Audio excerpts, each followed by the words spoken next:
आता वार्षिक NA tax रद्द केला, जुना आणि नवीन कुठे टॅक्स लागणार नाही, त्यामुळे टॅक्स फ्री झालाय.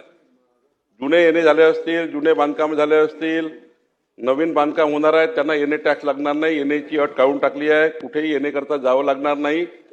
तुमच्या जेवढ्या भागात गृहनिर्माण संस्था आहे त्यांचे आता कुठलाही जुनं कर घ्यावं लागणार नाही, सर्व रद्द करण्यात आलं आहे आणि ही थकबाकी शासनाने माफ केली आहे.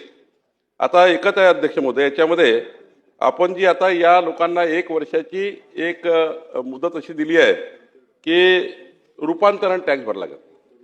म्हणजे 2001 पूर्वी जर बांधकाम झालं असेल तर 2001च्या रेडी रेकनरचा, त्याच्यापूर्वी केव्हाचाही 2001च्या रेडी रेकनरवर 0.10% 1000 चौरस मीटरला 0.10% फक्त, आणि त्याची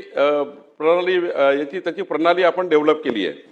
आणि त्यामुळं त्याच्यात दुसरं की जर तुम्ही 4000 स्क्वेअर मीटर जर त्या ठिकाणी डेव्हलप करायचं असेल तुम्हाला, किंवा एनएची टॅक्स भरायची, एनएचा वन टाइम रक्कम भरायची असेल तर 0.25%, आणि 4000 स्क्वेअर मीटर म्हणजे 1 एकरापेक्षा जास्त असेल तर त्या ठिकाणी 0.15% असं वन टाइम भरून तुम्हाला यातनं सूट मिळालेली आहे. त्यामुळं सोपं झालेलं आहे आणि त्यामुळं आपल्या या प्रश्नाचं संपूर्ण निराकरण आम्ही केलेलं आहे. कुठलाही एनए टॅक्स लागणार नाही, कुठेही दंड लागणार नाही, कुठलंही व्याज लागणार नाही, सारं रद्द केलेलं आहे आणि त्यामुळे या प्रश्नाचा आता पूर्ण न्याय मिळाला आहे.